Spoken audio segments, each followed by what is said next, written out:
So before this video starts, I just want to let you guys know that I know I've been gone. I say this all the time. It's nothing new, and it's gonna happen until who knows how long. But I made this video, or I started making this video a couple of weeks ago, and I've been trying to figure out how I was gonna put it out because I had a lot to say, but I'd have little time. I don't want to like have you guys just watching an hour long video. Like that's boring. And I know what I say isn't all that interesting. But instead, I decided I'm just going to make several parts to this series. And this is going to be my version of the tips and tricks. And this right here is going to be the first video. It's just like, I guess, a prologue. It's probably what I'm going to title it. I don't really know by now. I want you guys to understand that I've really been working and polishing my techniques since I can't even remember what I say in the video. I think like 15, 13 years old, something like that. Anyway, I've been working on this for a really long time. I want you guys to know that that is a thing, and it took me a while to actually get to where I am right now. So, there you go. It's mostly more of a history than tips and tricks. That's basically what I was trying to tell you.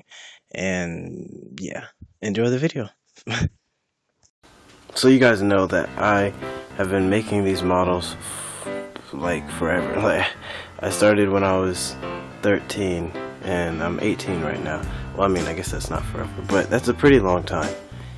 And what you're looking at right now is all of those old models that never got videos because I mean, I didn't have a camera and all that back then. And I just want to put the little spotlight on them right now, you know.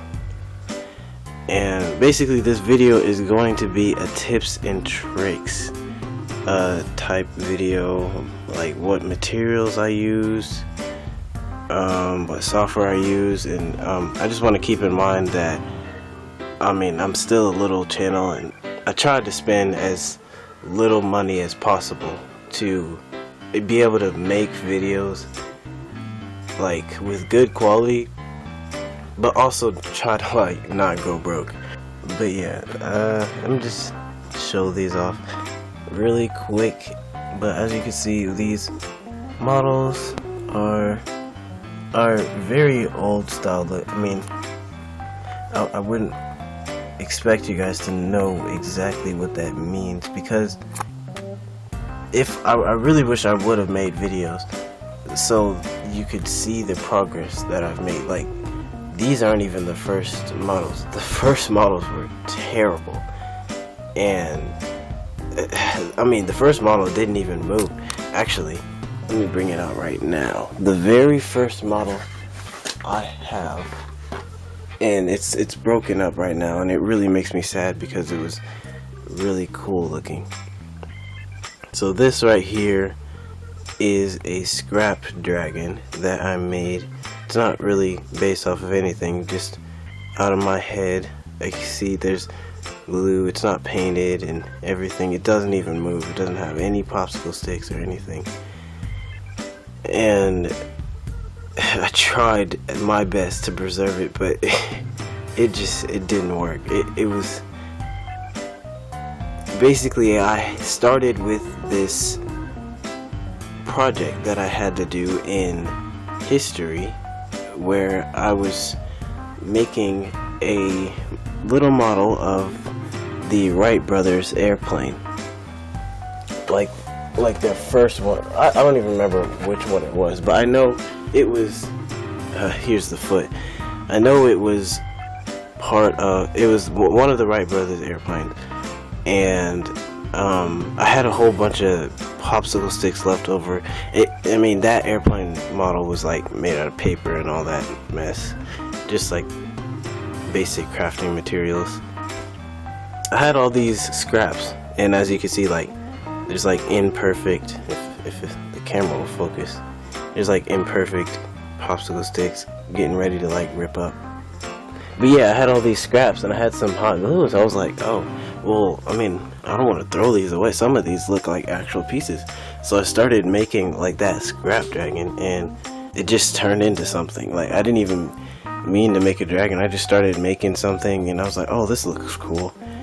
And then I decided, I just finished up Monster Hunter 3 Ultimate, and I was like, hey, maybe I can make one of these monsters. Like, I love this game. This is crazy. Like, might as well. And I came up with the Brachydios. Now, this Brachydios is the third version.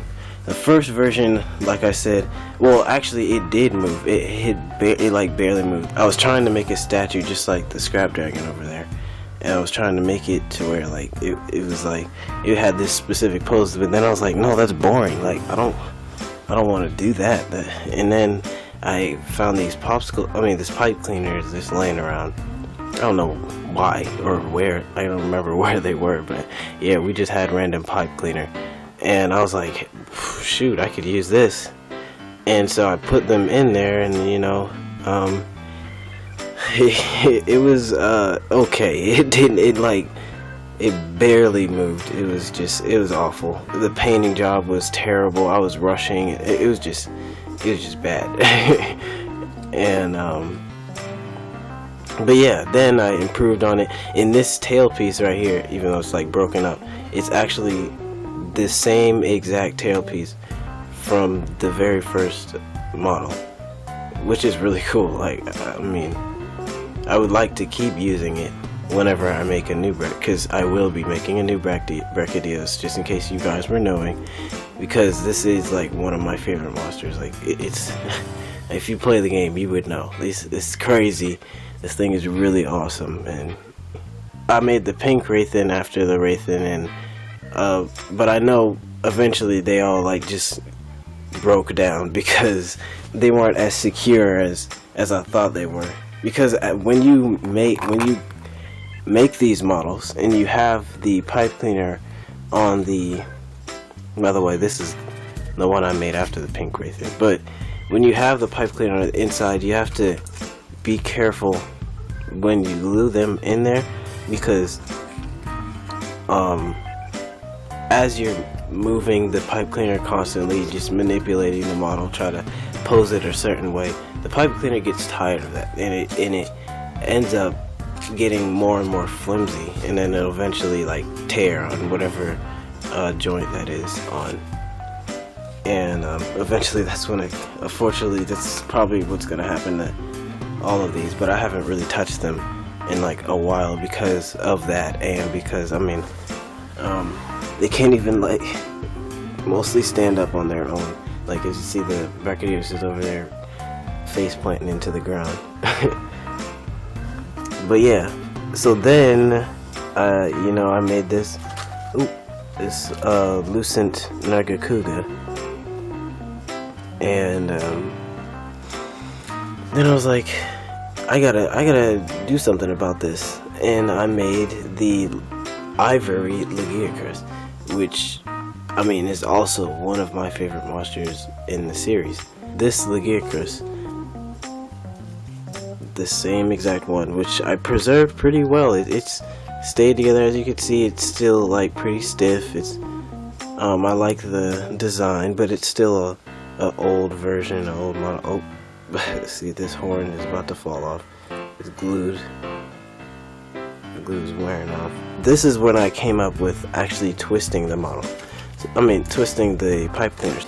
So I'm gonna grab some pipe cleaner, and I started using white pipe cleaner so I could paint it easier without having to worry. Because at first I was using like brown, and it was showing through the paint. I had to put several coats on, which also makes the pipe cleaner weaker. But if you bend it in half, make sure it's even, so that way you can get like as much length as possible. But if you bend it in half, and then you bend it in half again, and then you make sure you do the creases, and then you'll get used to it. It's kind of annoying and boring, and it'll hurt your fingers sometimes to do this over and over again. And then you twist it up all the way to the end. then you'll get this. You'll have a twisted pipe cleaner, and then you could just put this. You can make like multiple rows, like you just keep making more, and usually this will stay. This is what I've been doing from the Lagiacrus 2 now to like the Bowser Goose or whatever the latest model is. And eventually, like this one, it will stay. It's still flexible. It's articulate. It's sturdy. It lasts for a while. I've had this. Even though it's the newest out of all these right here, it's still fairly old, about 2 or 3 years old.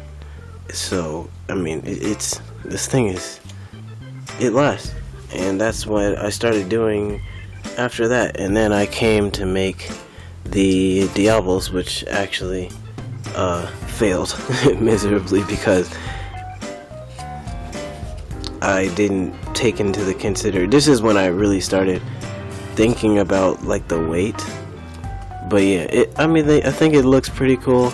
Of course, I could do better right now, but this is just like basic, that terrible painting job. It just looks boring. There's not much detail. As you can see, I focused more on the head.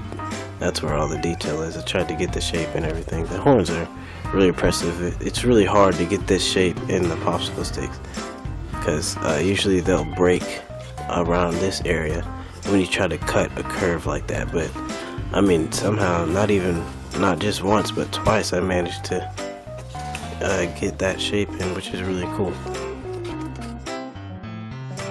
So there you have it, you guys. I know these videos don't really get as much views as my model building, but that's okay.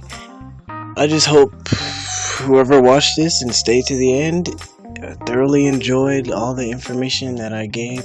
I did give some tips and tricks on how I do things. Mostly it was history, like I said, from the beginning. And thank you for watching. Like, really, thank you for watching. That really means a lot to me. And I hope you guys have a great rest of your day. And I'll get back with you on another video, next part of this, maybe even a different model building. Who knows? See you next time.